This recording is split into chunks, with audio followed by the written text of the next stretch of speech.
উচ্চ মাধ্যমিক পাস, তবু রাজমিস্ত্রি।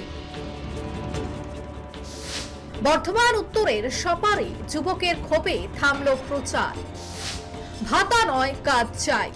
বিজেপি প্রার্থী সঞ্জয় দাসের সামনে সরাসরি দাবি। আমাদেরকে আমরা চাইছি না আমাদেরকে 1 লাখ টাকা করে মাইনে দিতে হবে।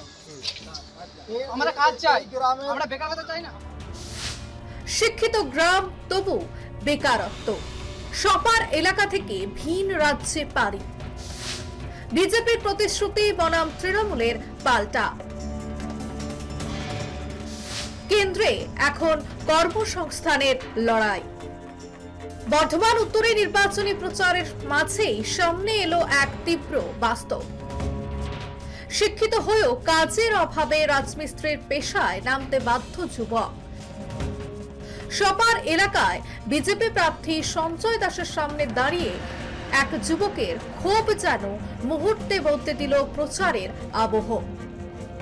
তার সোজা সাপটা বক্তব্য, বেকার ভাতা নয়, চাই স্থায়ী কাজ।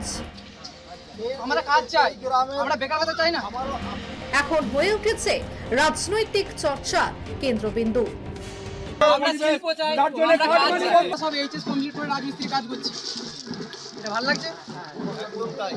ক্ষমতা কার আছে? আমাদের গ্রামে মোটামুটি যতগুলো মানে ইয়াং ছেলে আছে, মানে ইয়াং জেনারেশন, তার মধ্যে সবাই এইচএস কমপ্লিট। ক্ষমতা কার আছে? যুবকের অভিযোগ, গ্রামে অধিকাংশই শিক্ষিত হলেও কাজের অভাব প্রকট। অস্থায়ী ও কম আয়ের কাজ দিয়ে সংসার চালানো কঠিন। ফলে বহু তরুণ বাধ্য হয়ে ভিন রাজ্যে পাড়ি দিচ্ছেন। তার দাবি, আমরা বড় অঙ্কের বেতন চাই না, শুধু একটি স্থায়ী কাজ চাই। 1500 থেকে 2000 টাকায় সংসার চালানো সম্ভব নয়। সবাই এইচএস কমপ্লিট। আপনি যদি ক্ষমতায় আসেন, আমাদেরকে আমরা চাইছি না আমাদেরকে 1 লাখ টাকা করে মাইনে দিতে হবে। আমরা কাজ চাই, আমরা বেকার ভাতা চাই না। 1000 টাকায় আমার সংসার চলবে না। ঘটনার পর বিজেপি প্রার্থী শাসক দলের বিরুদ্ধে তীব্র আক্রমণ শানিয়ে কর্মসংস্থানের প্রতিশ্রুতি দিয়েছেন। দাদা, আপনি আমাদের এই উত্তর বিধানসভায় যত বেকার ছেলেমেয়েরা আছে, বিজেপি ক্ষমতায় যদি আসে, মোদিজির হাত শক্ত করুন আপনারা, এবং বিজেপি ক্ষমতায় যদি আসে, আমরা বেকার ছেলেমেয়েরা যারা বাইরের রাজ্যে কাজে গেছে তাদেরকে ফিরিয়ে নিয়ে এসে এখানে আমরা কাজ দেব, এবং যারা শিক্ষিত সমাজের যুবক যুবতীরা ভাইরা আছে তাদের চাকরির ব্যবস্থা আমরা করব। অন্যদিকে তৃণমূল নেতৃত্ব এই অভিযোগকে নির্বাচনী ইস্যু বলে উড়িয়ে দিয়ে দাবি করছেন রাজ্যে কাজের সুযোগ রয়েছে।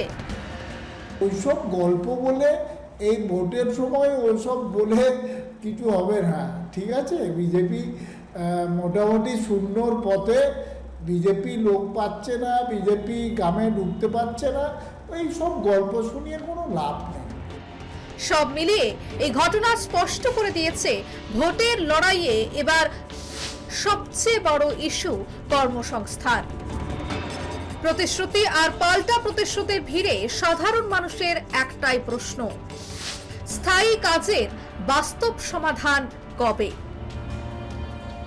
পূর্ব বর্ধমান থেকে প্রবীর মণ্ডলের রিপোর্ট, নিউজ লাইভ বাংলা।